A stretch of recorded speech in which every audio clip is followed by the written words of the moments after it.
प्यारे विद्यार्थियों नमस्कार, स्वागत है आप सभी का आपके अपने YouTube चैनल आरपी स्टडी में। तो जो भी विद्यार्थी सीईटी एग्जाम 2024 की तैयारी कर रहे विद्यार्थियों, सीईटी एग्जाम 2024 की तैयारी करने वाले सभी विद्यार्थियों के लिए ये क्लास बड़ी इंपॉर्टेंट है। क्लास को दोस्तों ध्यान से पूरा देखना है और लास्ट में कमेंट करना है कितने क्वेश्चन आपका सही होते हैं। अगर आप सीईटी 10+2 की तैयारी कर रहे हो या सीईटी ग्रेजुएशन की तैयारी कर रहे हो, बड़ी इंपॉर्टेंट क्लास है। सारे क्वेश्चन बड़े इंपॉर्टेंट है और एग्जाम में बार बार आने वाले क्वेश्चन है। तो क्लास को आप ध्यान से पूरा देखना और लास्ट में कमेंट करना कितने आपके सही होते हैं। क्लास का पहला ही क्वेश्चन आपके सामने आ चुका है दोस्तों।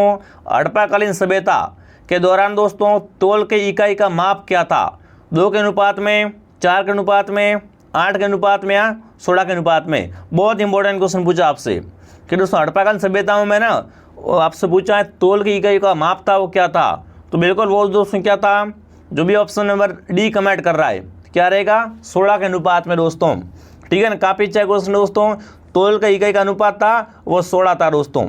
आगे बढ़ते अगला सवाल क्या पूछा आपसे दोस्तों। राजा हर्षवर्धन ने खाली जगह कहाँ पर दोस्तों है ना भद्रविहार नामक ज्ञान के एक वृत्त केंद्र की स्थापना की थी। दोस्तों हर्षवर्धन ने है ना भद्रविहार नामक ये ज्ञान केंद्र है, इसकी स्थापना कहाँ पर की थी? मथुरा में, काशी में, कन्नौज में या हरिद्वार में? तो बिल्कुल यहाँ पर आपका सही ऑप्शन रहेगा कन्नौज। कन्नौज में दोस्तों इन्होंने क्या की थी? भद्रविहार ज्ञान की स्थापना की थी, ज्ञान केंद्र की स्थापना की थी। जो भी कन्नौज कमेंट कर रहा है, कन्नौज ऑप्शन आपका राइट है दोस्तों। अगला सवाल आपके सामने पूछा है भगवान बुद्ध की मूर्तियों का निर्माण किस शाखा के अंतर्गत हुआ? बताओ भाई, भगवान बुद्ध की मूर्तियों का निर्माण है ये किस शाखा के अंतर्गत हुआ था? दिगंबर में, हीनयान में, शैव में या दोस्तों महायान में? बहुत अच्छा क्वेश्चन पूछा आपसे। तो बिल्कुल यहाँ पर आपका ऑप्शन डी रहेगा, महायान में। ठीक है ना, भगवान बुद्ध की मूर्तियों का निर्माण है वो दोस्तों महायान शाखा में हुआ था। ऑप्शन डी आपका राइट है। अगला सवाल दोस्तों आपके सामने, जब्ती प्रणाली है ये किसने शुरू की थी? अकबर ने, सिकंदर लोदी ने, शेरशाह ने या टोडरमल ने? तो देखो जब्ती प्रणाली है दोस्तों, बिल्कुल इसको शुरू करने का श्रेय दिया जाता है टोडरमल को। जो भी टोडरमल कमेंट कर रहा है, टोडरमल ऑप्शन आपका राइट रहेगा दोस्तों। आगे बढ़ते अगला सवाल क्या पूछा आपसे दोस्तों। देखिए दोस्तों, श्रीरंगपट्टनम की संधि किसके बीच में हुई थी? कमेंट करना है। श्रीरंगपट्टनम की संधि है ये किन किन के बीच में हुई थी? अंग्रेज और फ्रांसीसियों के बीच में, अंग्रेज और टीपू सुल्तान के बीच में, अंग्रेज और पुर्तगालियों के बीच में या अंग्रेज और सिराजुद्दौला के बीच में? तो बिल्कुल दोस्तों आपकी श्रीरंगपट्टनम की संधि है ये दोस्तों हुई थी अंग्रेज और टीपू सुल्तान के मध्य। जो भी ऑप्शन बी कमेंट कर रहा है, बी ऑप्शन बताने वाले सभी के सभी राइट है दोस्तों। सभी साथी साथ में कमेंट और काउंट करें। बिल्कुल मैं सबके कमेंट देख रहा हूं, तो एक बार सभी विद्यार्थी क्लास को लाइक और शेयर करें। ठीक है, अगला सवाल आपके सामने पूछा है 1937 के विधानसभा चुनाव में किस पार्टी को सर्वाधिक सीटें मिली? बताओ भाई, 1937 की बात कर रहा हूं मैं। 1937 के दोस्तों विधानसभा चुनाव में किस पार्टी को अधिक सीटें मिली थी? कांग्रेस, यूनियन लिस्ट, स्वतंत्र या हिंदू महासभा को? तो बिल्कुल सही उत्तर क्या रहेगा आपका यहाँ पर? बहुत ही अच्छा क्वेश्चन है, कांग्रेस। Very good. क्या रहेगा? कांग्रेस को क्या है 1937 में विधानसभा में अधिक सीटें मिलती थी। जो भी ऑप्शन ए कमेंट कर रहा है, ऑप्शन ए आपका राइट रहेगा। आगे बढ़ते अगला सवाल क्या पूछा आपसे। बागौर की सभ्यता निम्न में से किस जिले में? बताओ भाई, बागौर सभ्यता कहाँ पर कमेंट करना दोस्तों। बागौर सभ्यता निम्न में से कौन से जिले में है? बीकानेर में, गंगानगर में, भीलवाड़ा में या जैसलमेर में? तो बागौर सभ्यता है वो राजस्थान के भीलवाड़ा जिले में है। जो भी सी कमेंट कर रहा है, सी ऑप्शन आपका राइट है। अगला सवाल बताओ दोस्तों, जयपुर शहर को गुलाबी रंग रंगवाने का श्रेय किसे दिया जाता? बताओ भाई, जयपुर को है ना गुलाबी रंग किसने रंगवाया था? फटाफट कमेंट करना है। राम सिंह ने, जय सिंह ने, माधव सिंह ने या पंडित विजयाधर भट्टाचार्य ने? बताओ भाई, जयपुर को गुलाबी रंग से किसने दोस्तों रंगवाया था? कौन सा ऑप्शन आपका राइट है? राम सिंह। बिल्कुल, जो भी राम सिंह कमेंट कर रहा है, राम सिंह ऑप्शन आपका राइट रहेगा। ठीक है, आगे बढ़ते हैं। अगला सवाल आपके सामने पूछा दोस्तों, परतियार वंश की मंडोर शाखा के किस शासक ने अपनी राजधानी मंडोर से मेड़ता स्थानांतरित की? पहली बात आपसे क्या पूछा दोस्तों? परतियार वंश की, ठीक है ना, मंडोर शाखा के दोस्तों कौन से शासक ने अपनी राजधानी है वो मंडोर से मेड़ता स्थानांतरित की थी? देखिए, कुक्कू ने, रजील ने, नागभट्ट प्रथम ने या देवपाल ने? तो बिल्कुल यहाँ पर सही उत्तर की अगर बात की जाए तो सही उत्तर दोस्तों कौन सा रहेगा आपका? ऑप्शन नंबर सी, नागभट्ट प्रथम ने। जो भी ऑप्शन सी कमेंट कर रहे हैं दोस्तों, नागभट्ट प्रथम ने राजधानी है ना वो दोस्तों मंडोर से मेड़ता में बदली थी। चलिए आगे बढ़ते। अगला सवाल आपके सामने पूछा है मेवाड़ मुगल संधि हुई, बताओ भाई मेवाड़ मुगल संधि कब हुई थी? 1597 में, 1605 में, 1615 में, 1620 में। मेवाड़ मुगल संधि कब हुई थी आपकी? बिल्कुल 1615 में। जो भी सी कमेंट कर रहा है सी सही है। अगला बताओ क्या पूछा है? अस्मत वाला शासक हैं वो फारसी इतिहासकारों ने कौन से शासक को कहा है? बताओ भाई इनमें से कौन सा शासक है दोस्तों जिसे फारसी इतिहासकारों ने अस्मत वाला शासक कहा है? बहुत ही अच्छा क्वेश्चन है। तो अस्मत वाला शासक दोस्तों हैं बिल्कुल वो फारसी इतिहासकारों ने मालदेव, किसे दोस्तों? राव मालदेव को कहा है। सी ऑप्शन बताने वाले सभी राइट है। अगला बताओ दोस्तों, बीकानेर के शासक राय सिंह ने जो मुगल बादशाहों की सेवा की थी वे कौन थे? हुमायूं अकबर, अकबर जहांगीर, जहांगीर शाहजहाँ या Shahjahan Aurangzeb? Class super fast है, फटाफट कमेंट करो भाई। बीकानेर के राय सिंह ने दोस्तों है ना किन दो मुगलों की सेवा की थी? तो बिल्कुल वो दोस्तों कौन कौन से थे आपके? अकबर और जहांगीर। ठीक है ना, आपसे पूछ लिया एग्जाम में कि बीकानेर का कौन सा शासक है जो अकबर और जहांगीर दोनों की सेवा में रहा था? तो वो है आपके बीकानेर के राय सिंह। चलिए आगे बढ़ते हैं। अगला सवाल दोस्तों आपके सामने क्या पूछा है? निम्न में से कौन सा जोड़ा सही नहीं है? इनमें से कमेंट करना है कौन सा जोड़ा सही नहीं है। रियासत है और पॉलिटिकल एजेंट है। दोस्तों क्रांति के समय आपको बताना है कि कौन सी रियासत का पॉलिटिकल एजेंट कौन था। ठीक है, देखते हैं कौन सा उत्तर आपका सही है। तो देखो जयपुर का कर्नल ईडन, मेवाड़ का मेजर सावस, कोटा का मेजर बर्टन, जोधपुर का पैट्रिक लॉरेंस। तो देखो कौन सा जोड़ा सही नहीं है? Option D. जोधपुर में दोस्तों है क्रांति के समय इसका जो आपका पॉलिटिकल एजेंट था वो पैट्रिक लॉरेंस नहीं था। तो कौन था दोस्तों बताओ, फटाफट कमेंट करना है। बिल्कुल पैट्रिक लॉरेंस दोस्तों क्या था? क्रांति के समय राजस्थान का एजीजी था, मतलब एजेंट टू गवर्नर जनरल था विद्यार्थियों। ठीक है, तो जो भी ऑप्शन नंबर डी कमेंट कर रहा है डी सही है। आगे बढ़ते हैं अगला सवाल। चवरीकर की प्रकृति थी, बताओ भाई चवरीकर की प्रकृति कैसी थी? आयात करता, निर्यात कर, कृषि उत्पादित पर था या पुत्री के विवाह पर कर? तो आपको पता है चवरीकर दोस्तों क्या होता है? पुत्री के विवाह के समय लिया जाता था। जो भी ऑप्शन डी कमेंट कर रहा है डी ऑप्शन आपका राइट है। अगला बताओ क्या पूछा दोस्तों आपसे?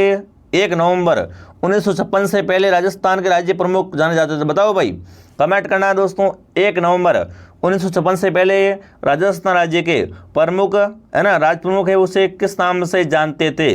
गवर्नर जनरल के नाम से, राज्यपाल, राज प्रमुख या दोस्तों महाराजाधिराज? बिल्कुल, तो उसे दोस्तों बोलते राज प्रमुख। क्या बोलते थे? राज प्रमुख। सी ऑप्शन आपका राइट है। अगला बताओ राजस्थान का प्रथम प्रजा मंडल था। बताओ भाई राजस्थान का प्रथम प्रजा मंडल कौन सा था? फटाफट कमेंट करना है दोस्तों। जयपुर प्रजा मंडल, मारवाड़ प्रजा मंडल, मेवाड़ या भरतपुर प्रजा मंडल? तो बिल्कुल आपका राजस्थान का प्रथम प्रजा मंडल है वो आपका जयपुर प्रजा मंडल है। कब हुआ था? 1931 में।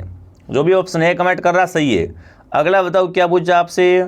पर्यावरण वैज्ञानिक संत कहलाते। बताओ भाई पर्यावरण वैज्ञानिक संत हैं वो कौन कहलाते दोस्तों? धन्ना जी, मलिनाथ जी, मांगलिया जी या जाम्बू जी? तो आपको पता है पर्यावरण प्रेमी संत है वो जाम्बू जी है दोस्तों, जिन्होंने क्या की थी? बिश्नोई संप्रदाय की स्थापना की थी। चलिए आगे बढ़ते हैं। अगला बताओ दाऊदी बोहरा संप्रदाय का प्रमुख केंद्र है? सलेमाबाद, शेखावटी, गलियाकोट या सागवाड़ा? दाऊदी बोहरा समुदाय का जो आपका प्रमुख केंद्र है वो है गलियाकोट, यानी सी ऑप्शन वाले सभी राइट है। अगला सवाल आपके सामने, नूपुर आभूषण कहाँ पहनते? बताओ भाई नूपुर आभूषण है ये कहाँ पहना जाता है? कान में, नाक में, पाँव में या गले में? तो देखो नूपुर आभूषण है दोस्तों ये बिल्कुल पाँव का आभूषण है। किसका आभूषण है? पाँव का। आगे बढ़ते हैं। अगला सवाल, विमल साई के नाम से जाना जाता। बताओ भाई इनमें से कौन सा मंदिर है उसे विमल साई के नाम से जानते हैं? किरडू मंदिर, देलवाड़ा मंदिर, हर्षद माता का मंदिर या शिव मंदिर? तो विमल साई मंदिर दोस्तों है वो दोस्तों आपका देलवाड़ा मंदिर कहलाता है। जो भी ऑप्शन बी कमेंट कर रहा है बी सही है। अगला बताओ क्या पूछा आपसे दोस्तों? कालबेलिया नृत्य को यूनेस्को की विश्व धरोहर सूची में कब शामिल किया गया? 2008 में, 2009 में, 2010 में या 2011 में? तो देखो कालबेलिया नृत्य दोस्तों इसको है ना यूनेस्को ने अपनी सूची में कब शामिल किया है वो आपको बताना है। तो वो दोस्तों 2010 में। जो भी सी कमेंट कर रहा है सी ऑप्शन आपका सही है। चलिए आगे बढ़ते हैं। अगला क्वेश्चन आपसे पूछा दोस्तों, नाग दमन किस काल की कृति है? बताओ भाई नाग दमन एक कृति का नाम है और इसका काल क्या है? प्राचीन काल की है, पूर्व मध्यकाल की, उत्तर मध्यकाल की या आधुनिक काल की? फटाफट कमेंट करो। चलो नाग दमन है ये किस काल की कृति है दोस्तों? ये है पूर्व मध्यकाल की। जो भी ऑप्शन बी कमेंट कर रहा है बी ऑप्शन आपका सही है। अगला बताओ दोस्तों, पंडित विश्वमोहन भट्ट का संबंध है। पंडित विश्वमोहन भट्ट का संबंध किससे है दोस्तों? जालौर से, जोधपुर से, भरतपुर से या जयपुर से? पंडित दोस्तों है ना विश्वमोहन भट्ट का संबंध दोस्तों आपसे पूछ लिया एग्जाम में, तो बिल्कुल इनका संबंध जयपुर से है। ऑप्शन डी आपका राइट है। अगला बताओ, अक्षय तृतीया का त्यौहार है, ये किस जिले में धूमधाम से मनाते हैं? बताओ, अक्षय तृतीया है दोस्तों है ना, इसका त्यौहार मुख्य रूप से कहाँ मनाया जाता है? बीकानेर में, जोधपुर में, जैसलमेर में या अजमेर में? तो इसको धूमधाम से दोस्तों बीकानेर में मनाते हैं। कहाँ पर? बीकानेर में। जो भी ऑप्शन ए कमेंट कर रहा है, ऑप्शन ए आपका राइट रहेगा साथियों। आगे बढ़ते, अगला सवाल क्या पूछा दोस्तों आपसे? द गोल्डन फोर्ट के नाम से किस दुर्ग को जानते हैं? इनमें से कमेंट करना है गोल्डन फोर्ट कौन सा है। मेहरानगढ़ दुर्ग, जैसलमेर दुर्ग, कुंभलगढ़ या दोस्तों आपका तारागढ़ दुर्ग? तो देखो गोल्डन फोर्ट है वो आपका जैसलमेर का सोनारगढ़ किला है। ये क्या है दोस्तों? पीले बलुआ पत्थर से निर्मित है। ठीक है, जो भी ऑप्शन बी कमेंट कर रहे हैं, जैसलमेर का सोनारगढ़ किला क्या कहलाता है? द गोल्डन फोर्ट कहलाता है। चलिए आगे बढ़ते हैं। अगला सवाल आपके सामने पूछा है दोस्तों, राव जोधा ने मारवाड़ के किस लोक देवता को बंगेटी की जागीर प्रदान की थी? ठीक है, अड़बू जी को, मियाँ जी को, गोगा जी को या रामदेव जी को? तो आपको पता है नाम आया है बेंगटी और इसका संबंध है अड़बू जी से है। जो भी ऑप्शन ए कमेंट कर रहा है, अड़बू जी दोस्तों पंचपीरों में से एक थे। अड़बू जी का जन्म है वो दोस्तों मुंडेल, ठीक है ना, बुंडेल नागौर में हुआ था दोस्तों, और इनका मंदिर बना हुआ है वो बेंगटी जोधपुर में। ठीक है, आगे बढ़ते हैं। अगला सवाल आपके सामने है, उम्मेद शाही, अमर शाही, विजय शाही और सृजन शाही ये सब क्या है? बताओ भाई, उम्मेद शाही, विजय शाही, अमर शाही ये सब क्या है? महिलाओं के लिए हीरे जड़ित नवलखा घर की किस्में नहीं हार है, हार की किस्में हैं, राजस्थानी पगड़ियों की शैलियाँ हैं, पहले स्वाप वेश के उपलब्ध शराब के प्रकार हैं, या कैथुन में साड़ी बनाने की विद्या हैं? बताओ भाई, उदय शाही, अमर शाही, विजय शाही ये सब क्या है दोस्तों? राजस्थान की पगड़ियाँ हैं। ये सब क्या है दोस्तों? राजस्थान में पगड़ियों की शैलियाँ हैं। बी ऑप्शन आपका सही है। अगला बताओ भाई क्या पूछा आपसे दोस्तों? कुंभ श्याम कौन सा मंदिर दोस्तों आपसे पूछा है? कुंभ श्याम है ना, कुंभ श्याम मंदिर चित्तौड़ में दोस्तों है ना, आपको बताना है कि स्मृति में छोटी छतरी का निर्माण किया गया। तो कुंभ श्याम मंदिर है दोस्तों, इसमें ना छोटी छतरी है, ये किसकी स्मृति में बनाई गई है? ये किसकी स्मृति में बनाई गई आपको कमेंट करना है। ठीक है, स्वामी रविदास, मीरा, संग्राम सिंह प्रथम या राणा कुंभा? बहुत अच्छा क्वेश्चन है। ठीक है ना, खाली जगह भरनी है। तो बिल्कुल ये दोस्तों छतरी है, ये है ना रायदास की याद में बनाई गई है। जो भी रायदास कमेंट कर रहा है, स्वामी रविदास बता रहे हैं, राइट है। अगला सवाल आपके सामने है, भीलों में किस संप्रदाय की मान्यता है? बताओ भाई, भीलों में दोस्तों किस संप्रदाय की मान्यता है? चरणदास जी की, लालदासी की, जसनाती की या उंदरिया की? आपको पता है भीलों में चला था उंदरिया पंथ है ना, बिल्कुल दानकड़ा उंदरिया पंथ है। इसकी स्थापना दोस्तों किसने की थी? फटाफट कमेंट करो। चलो बिल्कुल आपको पता है भगत पंथ है, वो भी भीलों समझते हैं। भगत पंथ की स्थापना है वो दोस्तों आपको पता है भगत पंथ सम सभा गुरु गोविंद ने चलाए थे। तो बिल्कुल यहाँ पर उंदरिया पंथ ऑप्शन आपका राइट रहेगा। ठीक है, आगे बढ़ते हैं। सुमेलित कीजिए, क्या करना आपको? मिलान करनी है। क्या करना दोस्तों आपको यहाँ पर? सुमेलित करना है। चलो सुमेलित करते हैं। संत संप्रदाय है उसको अपन क्या करते हैं? सुमेलित करते हैं, मिलान करते हैं दोस्तों। चलिए मिलान करने के लिए देखिए आपको क्या करना। सबसे पहले दोस्तों क्या लिखा हुआ है? पहले यहाँ पर दोस्तों लिखा हुआ है रामानुज। रामानुज का संबंध दोस्तों है वो किससे हैं? तो वह है दोस्तों विशिष्ट दैत्य से। लिखो यहाँ पर 3, लिख दिया 3। उसके बाद दोस्तों अगर बात की जाए माधवाचार्य की, इनका संबंध है वो दैत्य से है। लिखो यहाँ पर 4। उसके बाद निम्बार्क की अगर बात की जाए तो वो दैत्यादैत्य से। ठीक है, 2। उसके बाद लास्ट बचा 1, वल्लभाचार्य शुद्धादैत्य।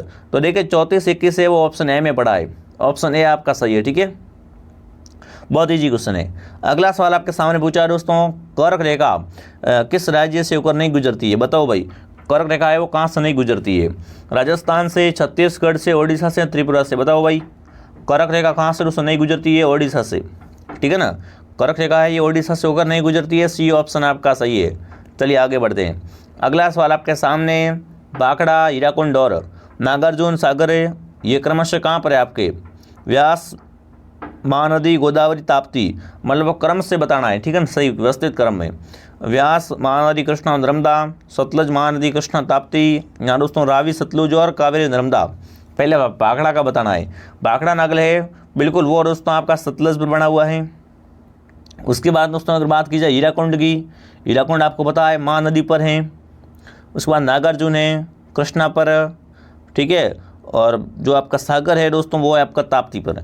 कौन सा ऑप्शन आपका सही रहेगा फटाफट कमेंट करो। चलो बिल्कुल उकई है वो आपका नर्मदा पर है, ताप्ती पर है, ठीक है उकई। तो जो भी यहाँ पर क्या कर रहा है सी कमेंट कर रहा है, सी ऑप्शन आपका सही है। आगे बढ़ते अगला सवाल क्या पूछा आपसे दोस्तों। क्लास को आप सभी साथी ध्यान से पूरा देखें और अब तक आपने वीडियो को लाइक नहीं किया है वीडियो को लाइक और शेयर करें, ठीक है। अगला सवाल आपके सामने पूछा है कि निम्न में से कौन सा जानवर है वो भारत में स्थायी प्रजाति है ना, जो जानवर केवल एक ही भौगोलिक क्षेत्र में रहते हैं उसे क्या बोलते हैं, उसे स्थायी प्रजाति बोलते हैं, का उदाहरण नहीं है। इनमें से बताना है कौन दोस्तों भारत में स्थायी प्रजाति का उदाहरण नहीं है, ठीक है।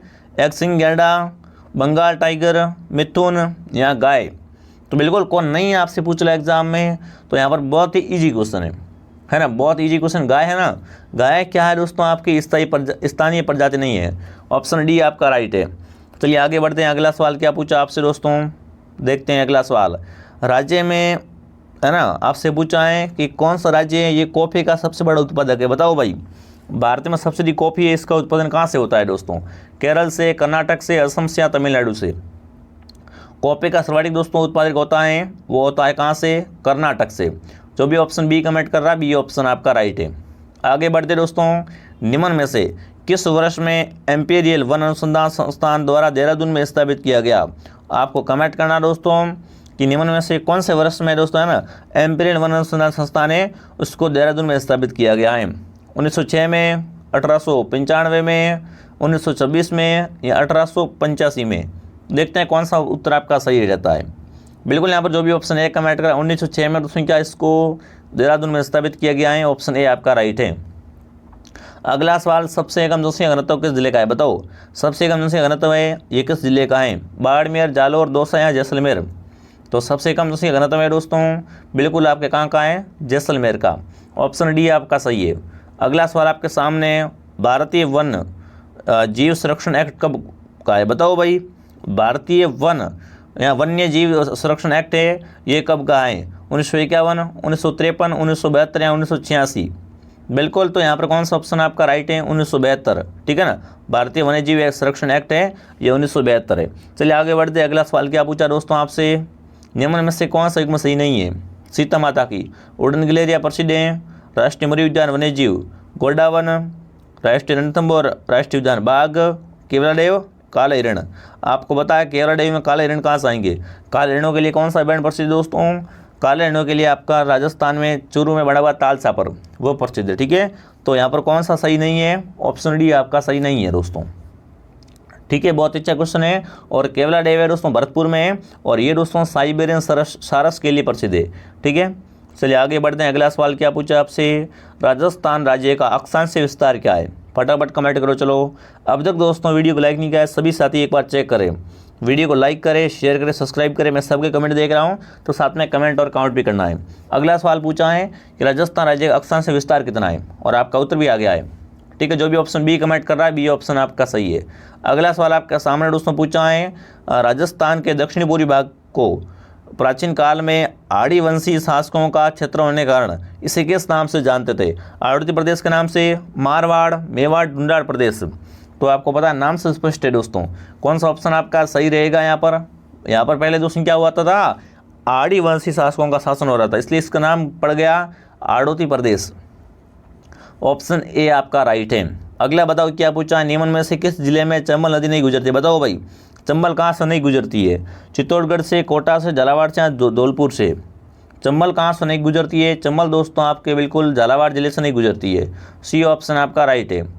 आगे बढ़ते अगला सवाल क्या पूछा है, विश्व की मीठे पानी की सबसे बड़ी मानव निर्मित झील मानी जाती है। बताओ भाई विश्व की है ना मीठे पानी की सबसे बड़ी मानव निर्मित झील है वो कौन सी है, जयसमंद, राजसमंद, पुष्कर या सांबर झील।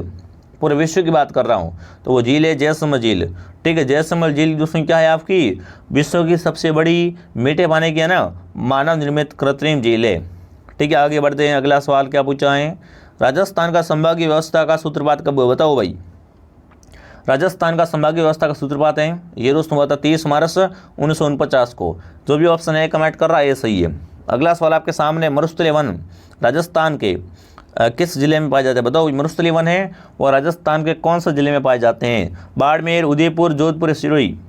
मरुस्थलीय वन कहाँ पाए जाते हैं दोस्तों, फटाफट कमेंट करना है। तो मरुस्थलीय वन है वो बाड़मेर में पाए जाते हैं। कहाँ पर? बाड़मेर में। चलिए आगे बढ़ते हैं। टंगस्टन के उत्पादन में राजस्थान का कौन सा स्थान है, बताओ भाई। टंगस्टन के उत्पादन में भारत में राजस्थान का कौन सा स्थान है, फटाफट कमेंट करना दोस्तों। तो बिल्कुल यहाँ पर कौन सा स्थान है, प्रथम स्थान है। सर्वाधिक टंगस्टन है ये नागौर के डेगरना भाखरे से निकाला जाता है। ठीक है, ध्यान रखना। जो भी ऑप्शन ए कमेंट करा प्रथम बता रहा है, प्रथम स्थान है। ठीक है, अगला सवाल, भारत के मुख्य चुनाव आयुक्त को नियुक्त किया जाता है लोकसभा द्वारा, प्रधानमंत्री द्वारा, राष्ट्रपति द्वारा या मुख्य न्यायाधीश द्वारा। आपको बताना भारत के दोस्तों मुख्य चुनाव आयुक्त है, इसको कौन नियुक्त करता है, तो इसको नियुक्त दोस्तों करता है वो करता है राष्ट्रपति। जो भी सी कमेंट कर रहा है राष्ट्रपति ये कार्य करता है। ठीक है, अगला सवाल क्या पूछा आपसे, भारतीय संविधान संशोधन के लिए विधेयक लाया जा सकता है। संविधान में कोई भी संशोधन करना है ना तो विधेयक लाया जा सकता है। कहाँ पर? केवल लोकसभा में, केवल राज्यसभा में, या तो लोकसभा या राज्यसभा में, या भारत के सर्वोच्च न्यायालय में। तो देखो संविधान संशोधन करना है बिल्कुल, तो इसके लिए दोस्तों क्या करेंगे, या तो लोकसभा में आपको विधेयक लाना पड़ेगा या राज्यसभा में। सी ऑप्शन आपका राइट है। अगला बताओ, निम्नलिखित में से भारतीय संविधान का कौन सा संशोधन है वो पंचायती राज व्यवस्थाओं को संवैधानिक दर्जा प्रदान करता है। इनमें से कमेंट करना है कि भारतीय संविधान का कौन सा संशोधन है वो पंचायती राज को संवैधानिक दर्जा प्रदान करता है। 71वां संशोधन, 72वां, 73वां, 75वां संविधान संशोधन।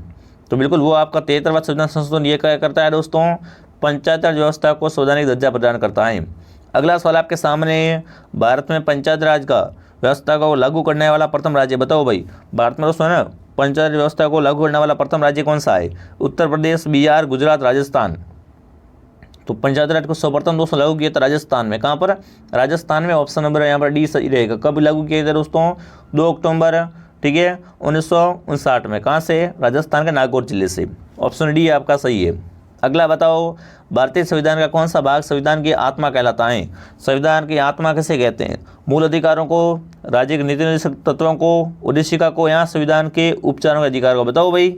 भारतीय संविधान की आत्मा है दोस्तों, बिल्कुल भारतीय संविधान की आत्मा है वो दोस्तों उद्देशिका कहलाती है। किसे बोलते हैं, उद्देशिका, प्रस्तावना। जो भी सी कमेंट कर रहा है सी ऑप्शन आपका राइट है। अब आप कमेंट करें आपके 50 में से कितने सही हुए। अगर आपके 30+ राइट हो रहे हैं तो शानदार तैयारी दोस्तों, ठीक है ना। बहुत अच्छे क्वेश्चन है और ये क्वेश्चन आपके एग्जाम में सीधे आने वाले क्वेश्चन है, ठीक है ना। तो क्लास को आप सभी ने ध्यान से पूरा देखा, धन्यवाद। मिलते हैं दोस्तों मॉर्निंग 9 बजे, बिल्कुल मॉर्निंग 8 बजे, ठीक है ना। क्लासेस का टाइम आपको बताया ना, एक क्लास मॉर्निंग 8 बजे, दोपहर 2, शाम को 9 बजे, ठीक है दोस्तों। वीडियो को लाइक करो, शेयर करो, सब्सक्राइब करो, और अब तक आपने टेलीग्राम ज्वाइन नहीं किया टेलीग्राम को ज्वाइन कर लो। जय हिंद, जय भारत।